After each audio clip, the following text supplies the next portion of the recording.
The Washington Post reveals that the Biden White House knew early that vaccines did not prevent COVID transmission. School scores plummeted during the pandemic lockdowns, and Joe Biden wanders into the woods. Again, I'm Ben Shapiro. This is The Ben Shapiro Show.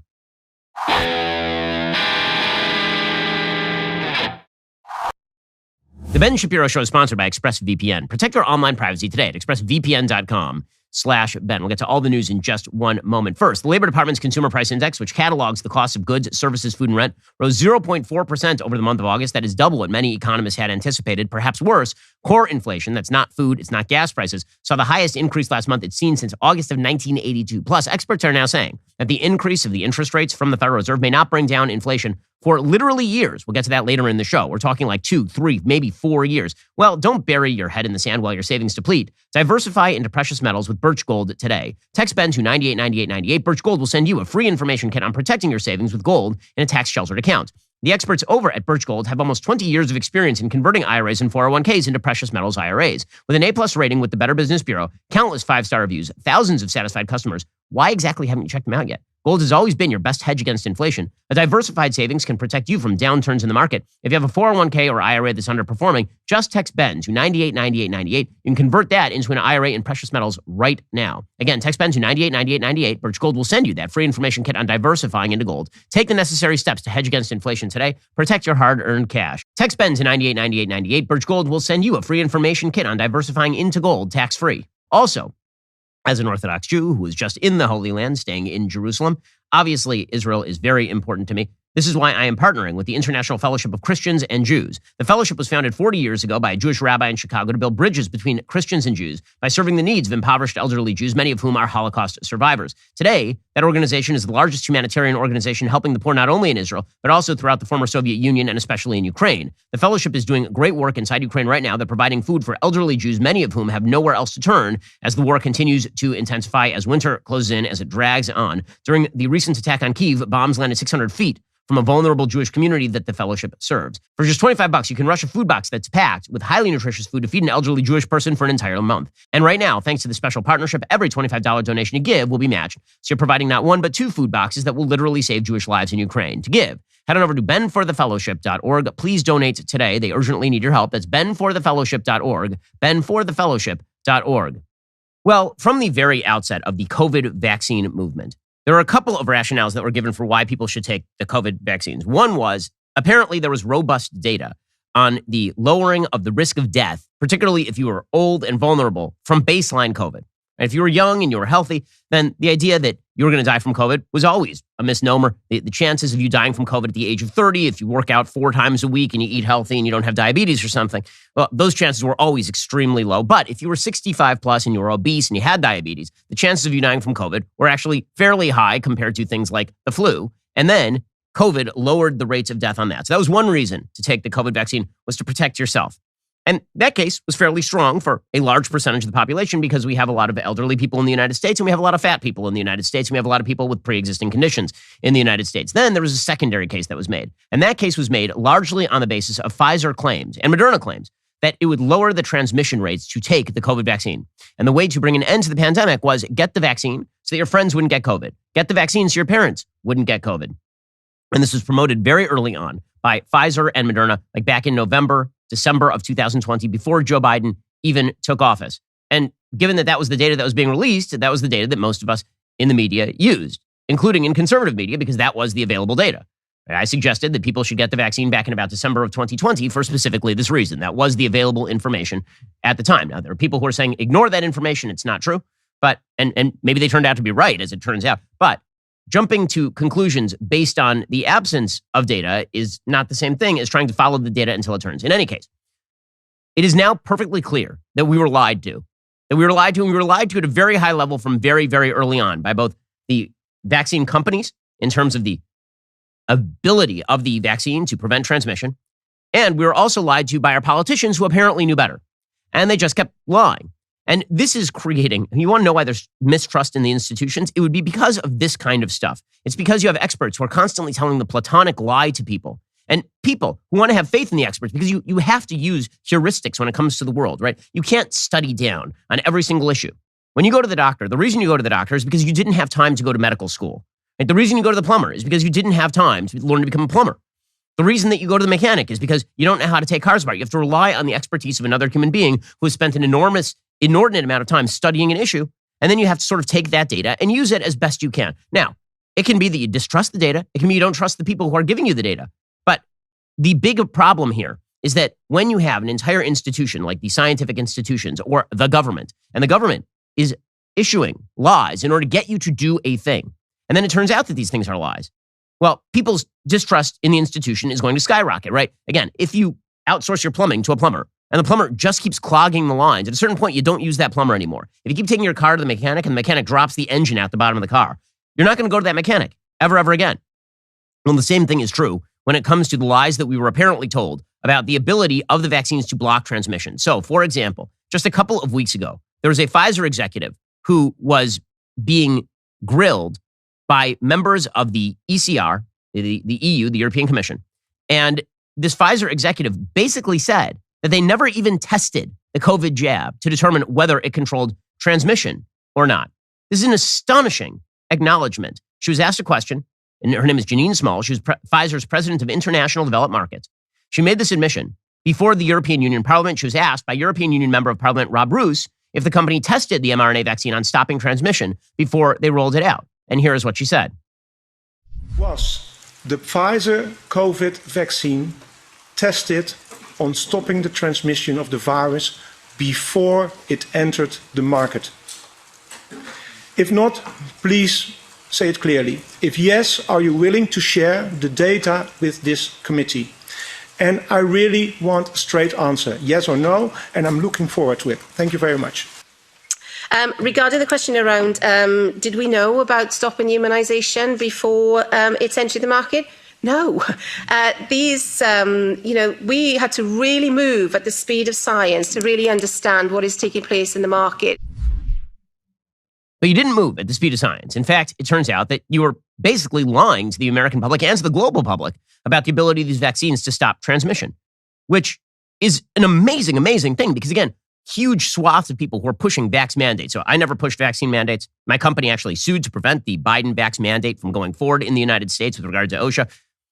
But this was pushed on the basis that you would not infect mom and dad if you got the vax yourself. You did it for the community. You didn't just get the vax for yourself. You got the vax for the community. Well, if you got the vax for yourself, good for you. I mean, that was your choice. But again, the idea that was promoted, and it makes me really, really angry to be lied to by these people, especially because these people then continue to claim their expertise. They continue to claim that we should believe them on everything. And then they whine that people don't believe the science. You never presented science. Instead, you presented a platonic lie about what exactly was going to happen if people took the vax. It was going to die down. There would be no more transmission. And what's more, it turns out the Biden White House knew this and they promoted the lie anyway. This is truly amazing stuff here. According to the Washington Post, this was basically glossed over in nearly all the media. I'm not sure anybody caught it. So the Washington Post did this long story. It came out just on Sunday or Saturday. It was called Inside the Successes, Missteps, and Failures of Biden's Early Presidency. And it was sort of a recapitulation of the first year and 2/3 of the Biden presidency, which have been a gigantic failure. And they talk in this article about Joe Biden's COVID response. And here's what the Washington Post says, quote, "From the start, Biden's COVID response was anchored around two ideas. He would follow the science, and the science would show the way to ending the pandemic. After his first meeting with his COVID team, he gave them a pep talk. He said, I know this is going to be hard. I know there will be ups and downs. Things will not always go smoothly, but promise me this. You will tell me when there's a problem. You will put it on the table, and together we can solve it." For months afterward, he had a catchphrase he would use. "Tell me what to do, docs," the president would frequently say. But the reality was more complicated. Pfizer-BioNTech announced after the 2020 elections that their vaccine was more than 90% effective at preventing infection. Weeks later, Moderna announced over 94% efficacy at preventing infection. We still have not seen where that data came from since it turns out not to be remotely true. That was the data that people like me were citing back in December 2020 when we suggested that it was important to get the vaccine. Again, being anti-mandate, because I don't believe that the government should mandate this sort of stuff, because, again, the vaccine protects you once you take it yourself, and the number of people who couldn't take the vaccine was vanishingly low. But the stats that were being put out there by Moderna and Pfizer apparently were just not true. Nearly everything the president and his scientific advisors assumed for the next 6 months hinged on those numbers, even though it had become clear that the vaccines, though highly effective at stopping death and hospitalization, did a far worse job of blocking infection than originally expected as potency waned and new, more transmissible variants emerged. Okay, so this is the Washington Post admitting that by June of 2021, it was perfectly clear that the vaccines were not actually stopping transmission. Still, the political imperative remained, says the Washington Post. As the July 4th celebration drew closer, Biden flagged to his staff that they need to add some caveats to his remarks, echoing the warnings he had been issuing about potential variants in the weeks prior. His top advisors worked to scale back the tone, cutting several overly triumphant lines, and added some fine print with cautions like COVID-19 has not been vanquished. But the event went on as planned, and the message delivered was ultimately one of victory. Biden said we are emerging from the darkness. Just 3 weeks later, spurred in part by a Delta outbreak among a highly vaccinated population in Provincetown, Massachusetts, the Centers for Disease Control and Prevention recommended that even fully vaccinated people wear masks indoors. 62% of the nation approved of how Biden was handling the COVID pandemic in late June, shortly before he gave the speech. That number fell 10 percentage points to 52% approval in late August and September, 47% by November, dragging down his overall rating, according to the Washington Post, ABC News polling. We go with what we know at the time with the best possible information with what the experts are telling us, and we do our best, said Mike Donilon, a senior Biden advisor. That is an amazing sequence of events. So according to the Washington Post, again, they said that it was clear that the potency was waning, that people were getting infected, and Biden went ahead and declared independence anyway because he needed the win. And then he went ahead and tried to backfill that by suggesting a vax mandate. And remember, this remained the Biden line up until today, is that you need a vax mandate in the workplace. He's still suing to get OSHA to force employees to get vaccinated. On what basis? On what basis? On the basis that the vaccines are supposed to stop transmission. But we now know that we were lied to by everyone. We were lied to by the scientists. We were lied to by Pfizer. We were lied to by the government. We were lied to by the Biden administration. We were lied to. I don't like being lied to. I don't know about you. And it makes me not believe these people. Now, again, I think that it can be easy to take this too far. I think there are people out there who will say, I will never believe any doctor who talks to me again about this stuff. I will never believe the CDC. No, what it just means is that you have to now verify. But you can't use them as an expert heuristic. You now actually do have to do your own research. And that's a problem because society doesn't have time for that. When you are no longer able to go to a plumber, and when you're no longer able to go to the mechanic because they're all bad at their jobs, you're no longer able to go to anybody. You can't go to your doctor because your doctor might be lying to you. What are you supposed to do exactly? You can't be a jack of all trades. The answer is we need to build up new institutions. The answer is that we need to build up alternative institutions that we can actually trust. But that's going to take a long time and serious effort, and that's going to have to be a major American project. Everybody who's involved in this sort of stuff needs to be thrown out of office. If they're in the private sector, they need to be fired. There may need to be actual criminal prosecutions if you are disseminating false health information to people on the basis of zero evidence. This is nasty and horrific. And again, the way that the Pfizer lady justified all of this is she said, well, there are certain studies that say we may have saved 20 million lives. Okay, well, let's say that that's true. You also lied to the public about this stuff in order to get them to do a thing you wanted them to do, which in free democracies is supposed to be bad. You're not supposed, and here's the other thing. If that's really how the vaccines had worked, don't you think that as that became clear, more and more people would have taken them?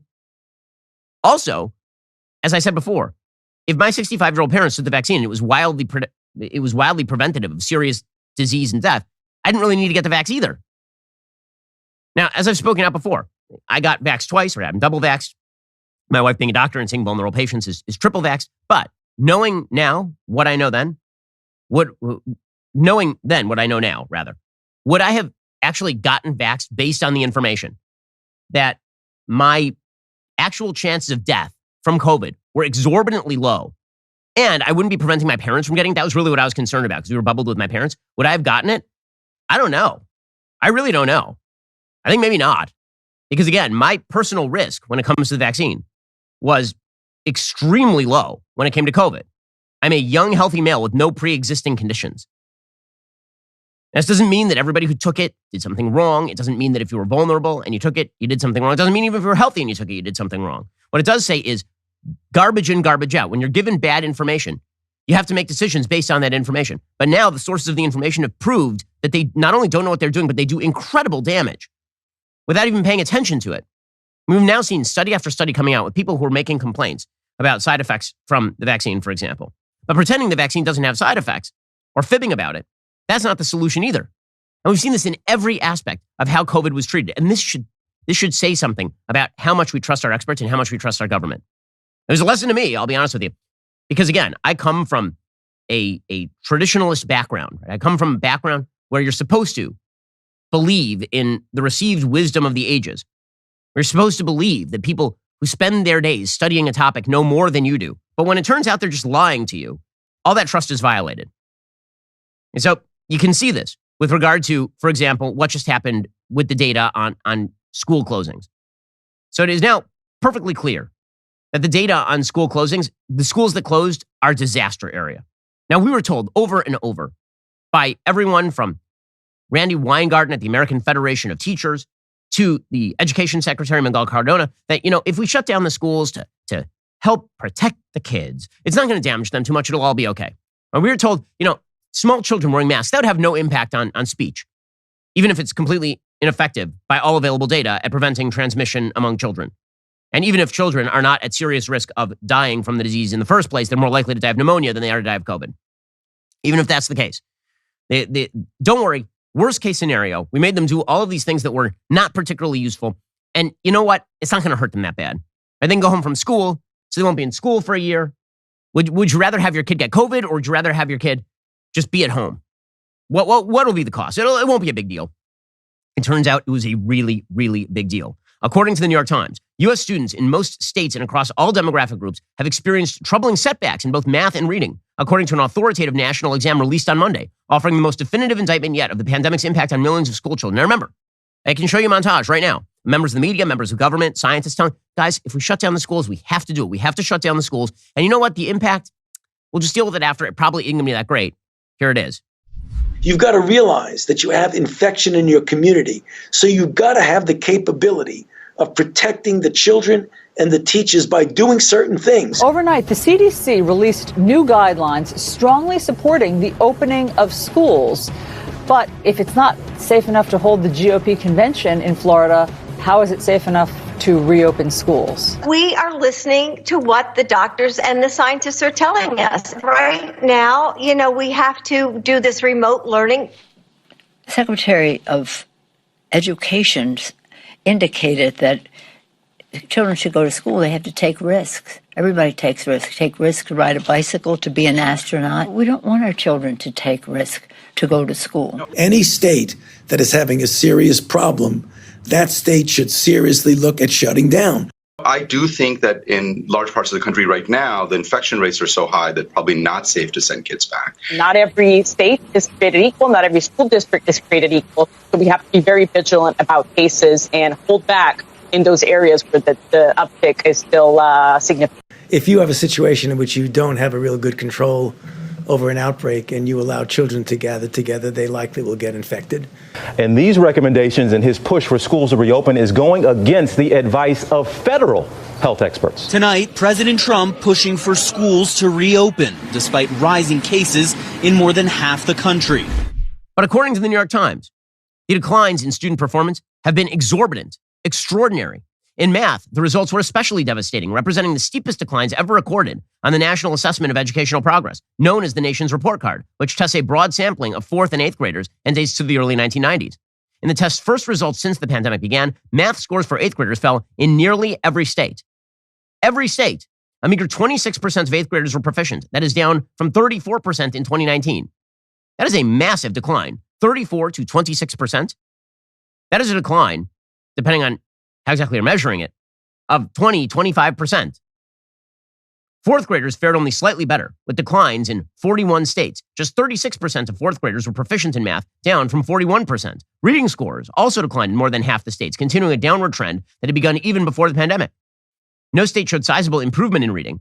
Only 1 in about 3 students met proficiency standards, a designation that means students have demonstrated competency and are on track for future success. 1 in 3 students. These trends are egregious. They are terrible. For the country's most vulnerable students, the pandemic left them even further behind. So the Biden administration is even admitting this is a wake-up call and this is a problem. Here's Miguel Cardona, the education secretary, who again did not force the schools to reopen despite the fact that the schools should have been open in the first place, admitting this is a wake-up call. Secretary, thank you for being with us. I mean, this is bad news. How are you reacting to this morning? Well, look, I'm saying if this is not a wake-up call for us to double down our efforts and improve education, even before before the pandemic, then I don't know what will. We really need to make sure we're utilizing the ARP dollars to help our students in reading and math and go beyond the data that we had in 2019. We have to double down now. Okay, so double down on what? On your garbage policy that created this in the first place? And by the way, it is worth noting here that the federal, this is not about spending. Okay, so the AFT, the NEA, all the Democrats said, what if we throw money at the schools? We'll throw money at the schools. But we won't reopen the schools because all we have to do really is just placate our teachers' union buddies who are then going to funnel a lot of that money back into getting us reelected. But last year, the federal government made its largest single investment in American schools, $123 billion, or about $2,400 per student to help students catch up. School districts were required to spend at least 20% of the money on academic recovery. So by the way, that is an amazing stat. So the school district, they were being given $2,400 per student, and they were required by the Democrats to spend a grand total of $480 per student on actual student education. The rest of the money just disappears into the ether to placate the unions. With funding slated to expire in 2024, research suggests it could take billions more dollars in several years for students to properly recover. Well, maybe you shouldn't have shut down the schools in the first place and lied to everybody about it. The places where they didn't shut down the schools did better. It is simply that easy. For example, Texas, where many schools opened sooner, held steady in reading. In California, which stood out for its cautious reopening, scores declined less than national averages in several categories, but they did decline. And it's a mess. You shut down the schools, it made things worse. And by the way, again, spending money ain't going to fix it.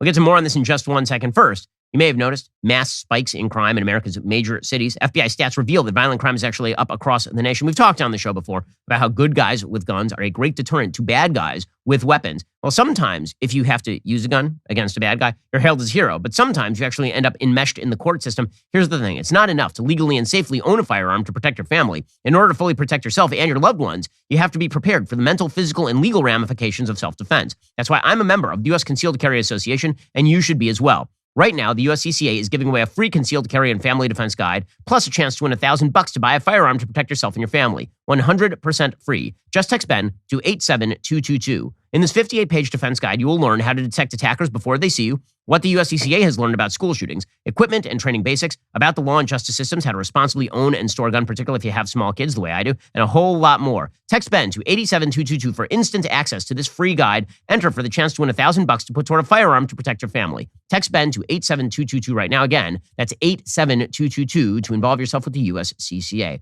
Also, it's the best time of the year, election season. No, I'm just joking. That season kind of sucks. But autumn is a crazy, hectic, wonderful time of the year. School is starting up again. Some people are going to be celebrating Halloween. Thanksgiving is coming. Well, if you're leaving home a lot, you might want to protect your home the way I do and team up with Ring. With Ring security products, you can rest assured knowing your home and family will be safe when you're not there. The Ring video doorbell notifies you when guests or packages arrive. Working parents, you can even watch from the office and make sure your kids get off the school bus safely. Ring's indoor cams are a great way to keep an eye on kids and pets when you're not there. Ring Alarm will alert you if any motion is detected while the house is empty. Plus, if you add smart lighting around your home, you can turn lights on or off while you're away, or link your lights to select Ring video doorbells and security cameras so they shine when motion is detected. I'm out of town a fair bit, and that means that I got to make sure my family is protected and safe. This is why I rely on Ring to keep my own family safe. There's no better recommendation than that. Head on over to Ring.com, find out how you can live a little more stress-free this season with a Ring product that is right for you. That's Ring.com. Go check them out right now. Again, Ring.com, and get the best products for your home today.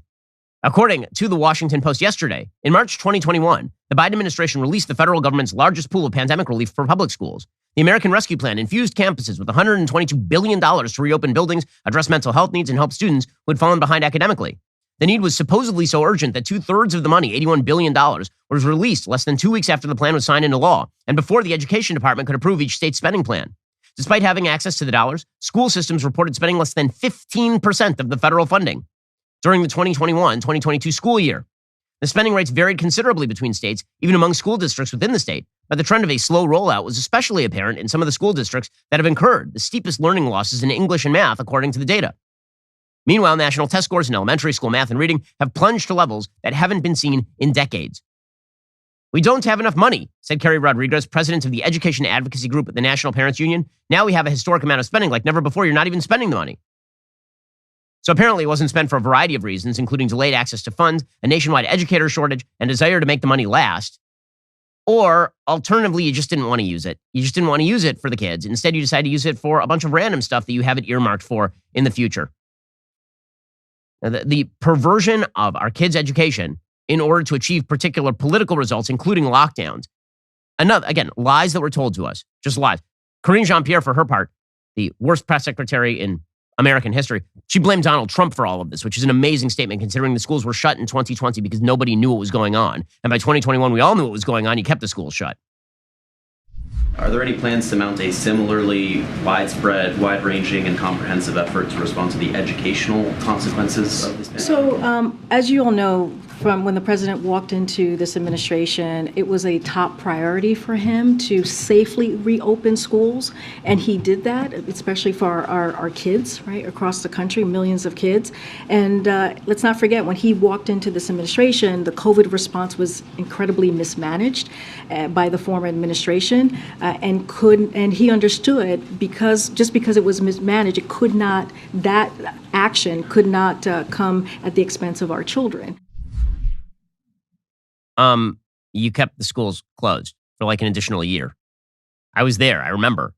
One of the reasons we moved from Los Angeles to Florida is specifically because the schools were open in Florida. Well, this is one of the reasons undergirding so much of what's going on is still the aftermath of the pandemic. So we're watching the election dynamics that we're seeing right now. The COVID-19 chickens are coming home to roost for the Democrats. They pushed school lockdowns. They pushed forcible masking. They pushed massive bailouts. They pushed all of this on the back of a pandemic that had already waned by the time that Joe Biden took office and for which a vaccine was available that prevented significant disease and death for the most vulnerable among us. They continue to push this stuff, and the consequences have been absolutely dire. And people aren't forgetting this. People aren't forgetting who is pushing the lockdowns. People aren't forgetting the fact that Gavin Newsom in California says that his emergency declaration about COVID-19 will end in February of 2023, which, by the way, is a hell of a way to treat an emergency. I don't know an emergency where I can actually predict the end to the month. Like, my house is on fire. Well, I'm going to declare an end to this house on fire emergency by next week, by next Monday or so. That's when I'll declare the end. Like, that's not how emergencies work, dude. But this is how Democrats have treated this all along. It was a policy issue. It was not, in fact, a health crisis the way that they saw it.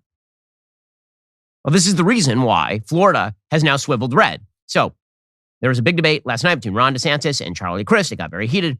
But DeSantis right now in the polls is absolutely clocking Charlie Crist. This was a purple state. Ron DeSantis beat Andrew Gillum, an alleged gay meth addict who was now under indictment by the DOJ for corruption. He beat him by 30,000 votes, like 30,000 in a very large state, Florida. He is now leading in the polls, according to Real Clear Politics polling averages, by 10 points. The latest polls, and it's two separate ones, Mason-Dixon and Florida Atlantic University, have DeSantis up 11. The reason for that is specifically because he did not shut down the state. It's because he reopened the state fast. He attempted to make sure that people didn't lose their businesses. How bad is this for Democrats? It's so bad that Charlie Crist has to just lie about it. He actually tweeted out last week, quote, Governor DeSantis is the only governor in Florida history to shut down the schools and lock down businesses, which is just unbelievable gaslighting. I mean, he was at the beginning of the pandemic when everyone did. Would that be what you're talking about? Because Ron DeSantis is actually quite famous for reopening the state of Florida. The media made him their bugaboo. He was the worst. Andrew Cuomo was the hero. Andrew Cuomo was here to do three things: kill elderly people, grab ass, and shut down the economy.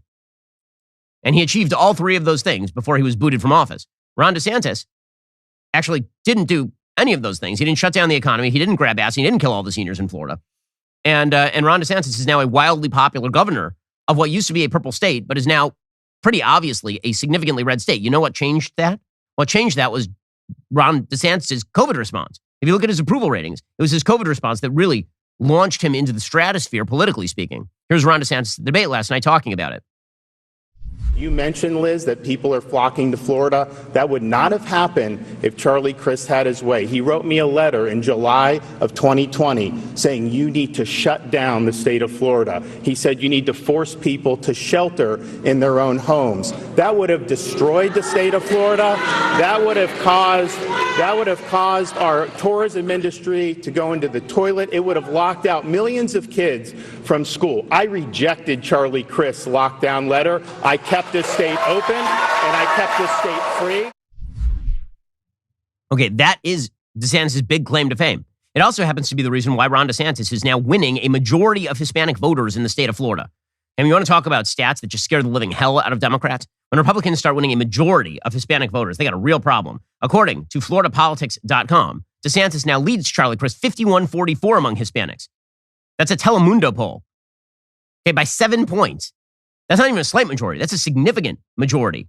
Those poll results flipped fortunes from just 4 years ago for Republicans among Hispanics, according to CNN exit polling from 2018. Andrew Gillum took 54% of the Latino vote against DeSantis' 44% of the vote that year. DeSantis' strength comes largely from those with Cuban backgrounds who hate communism and therefore don't like what the Democrats are pitching. Crist leads other Hispanics by a fairly wide margin. But DeSantis has the support of 56% of Hispanics who were born in another country and 48% of Hispanics born in the United States. Among Hispanic independents, DeSantis enjoys a 56-34 lead. The reason for all of this, the reason DeSantis is running away with this race is, again, because he had his own experts that he went to when it came to whether to shut down the state or whether to mandate vaccines or whether to forcibly mask children. This is the reason he's doing so well. MSNBC is freaking out about this, as well they should be. Here was MSNBC highlighting that poll result for Ron DeSantis yesterday. Noah, meanwhile, there's brand new polling from likely Hispanic voters in Florida, which shows Ron DeSantis with a solid advantage there. What does it tell us? Well, it tells us that he has buy-in, and it confirms a lot of the Republican claims that Hispanic voters are trending further and further to the right in Florida. Now, it's important to point out that a Hispanic voter in Florida is significantly different than a Hispanic voter in other parts of the Sun Belt. But Republicans clearly are effective at messaging to these groups of Hispanic voters in Florida. Right now, DeSantis a 7-point lead over Charlie Crist for this upcoming race. But what's maybe even more telling is his 56% overall approval with likely Hispanic voters in Florida. That tells us that even some Charlie Crist voters support what the governor is doing. Okay, which means that they probably will end up voting for DeSantis. So Charlie Crist is about to get absolutely whomped in Florida. Again, that state has turned red because Ron DeSantis didn't listen to the Democrats on all of this sort of stuff. By the way, the same is true on all of the supposed policies that are supposed to make him unpopular. The media is very, very angry at Ron DeSantis, for example, for cutting down on the indoctrination of children in schools. They've decided this is their top priority. Ron DeSantis, at the debate last night, the governor of Florida, he ripped into woke history. This happens to be a popular perspective among, wait for it, Hispanics. But what I think is not good is to scapegoat students based on skin color. It's not good to distort American history by saying that the American Revolution was fought to defend slavery, which is not true. I think we should have a history like Abraham Lincoln believed in our founding, like Frederick Douglass. These are great eternal principles. We've got a great Constitution, and people have used those principles to make great progress over the course of our country's history. I'm proud of our history. I don't want to teach kids to hate our country. I don't want to teach kids to hate each other. And the way to stop discrimination on the basis of race is to stop discriminating on the basis of race. Okay, this stuff has made DeSantis very, very popular. The most viral line of the night was when Ron DeSantis went after Charlie Crist pretty directly. He called him an old donkey, which, I mean, I got nothing on that because fact check, kind of true. Ron, you talk about Joe Biden a lot. I understand. You think you're going to be running against him. I can see how you might get confused. But you're running for governor. You're running for governor. And I have a question for you. You're running for governor. Why don't you look in the eyes of the people of the state of Florida and say to them, if you're reelected, you will serve a full 4-year term as governor? Yes or no? Yes or no, Ron? Will you serve a full 4-year term if you're reelected governor of Florida? It's not a tough question. It's a fair question. He won't tell you. We did not agree on the candidates asking each other questions. Governor, it's your turn. Well, listen, I know that Charlie's interested in talking about 2024 and Joe Biden, but I just want to make things very, very clear. The only worn-out old donkey I'm looking to put out to pasture is Charlie Crist.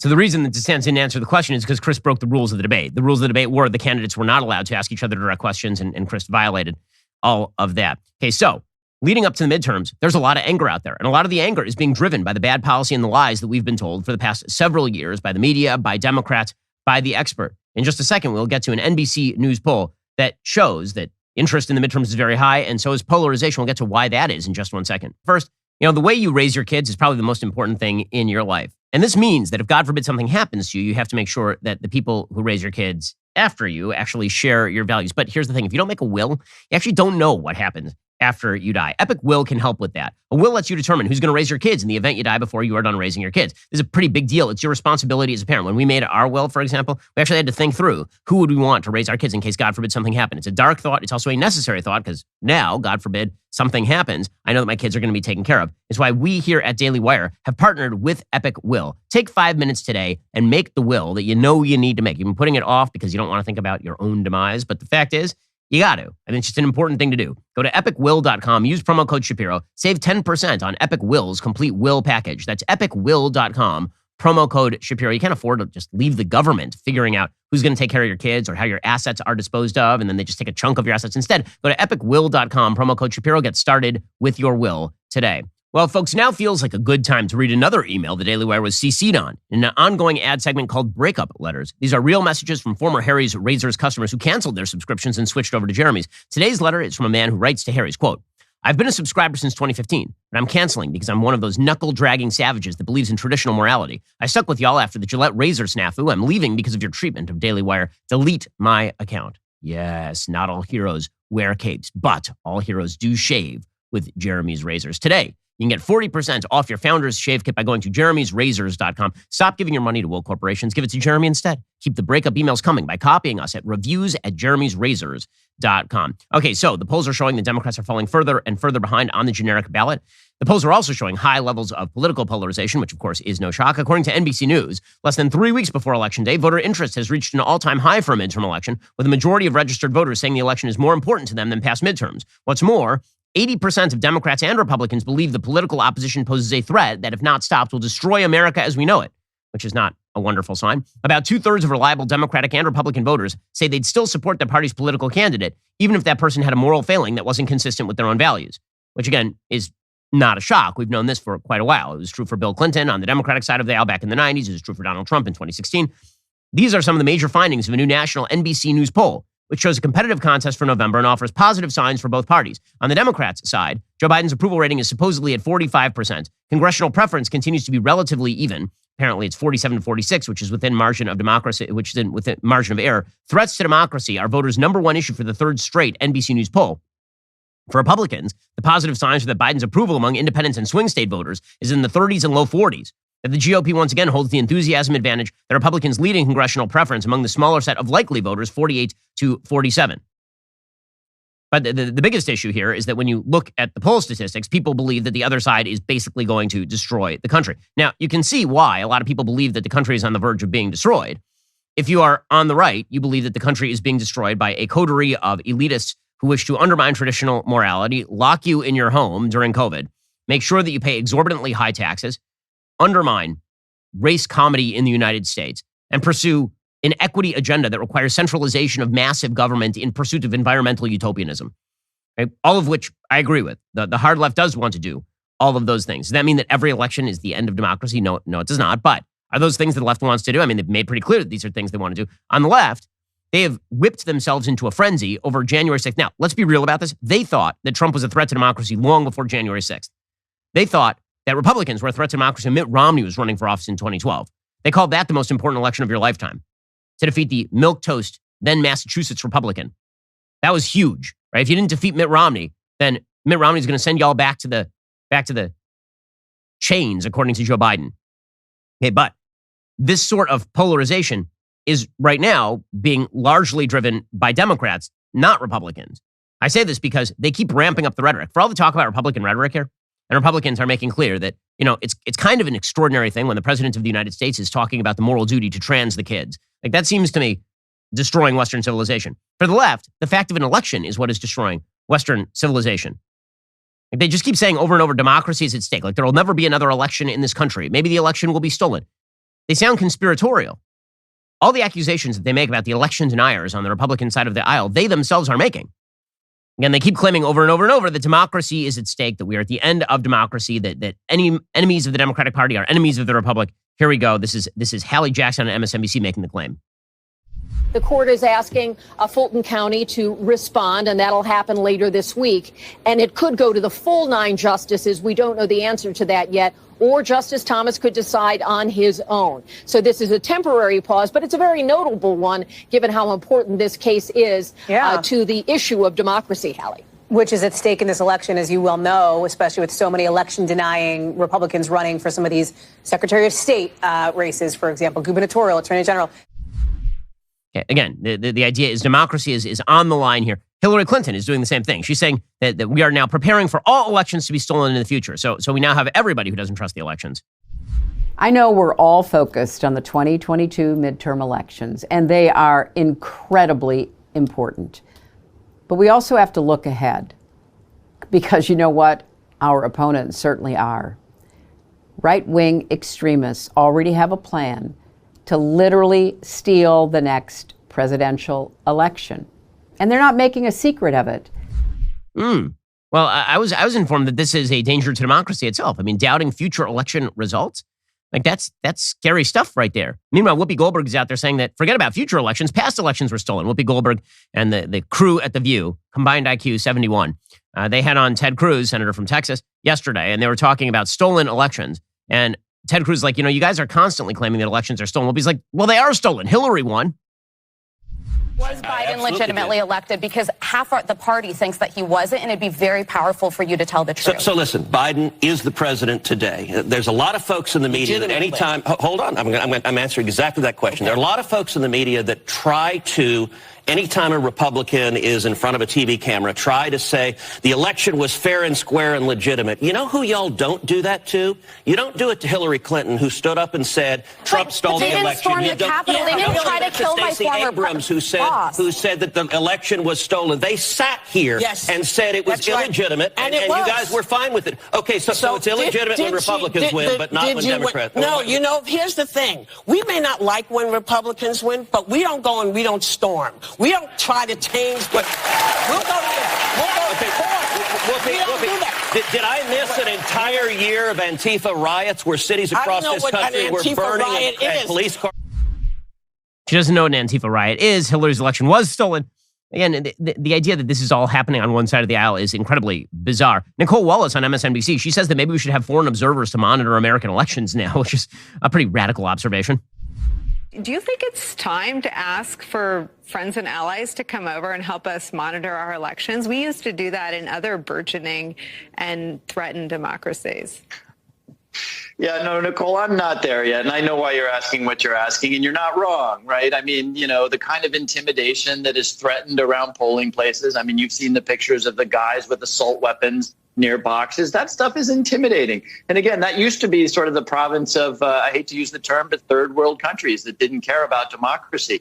But no, look, this is something for us to work out ourselves. And, we at some point, the United States is going to need to collectively decide that not only are we going to oppose Russians and Chinese and North Koreans and Iranians messing around with our elections, we're not going to allow the Republican Party to do it either.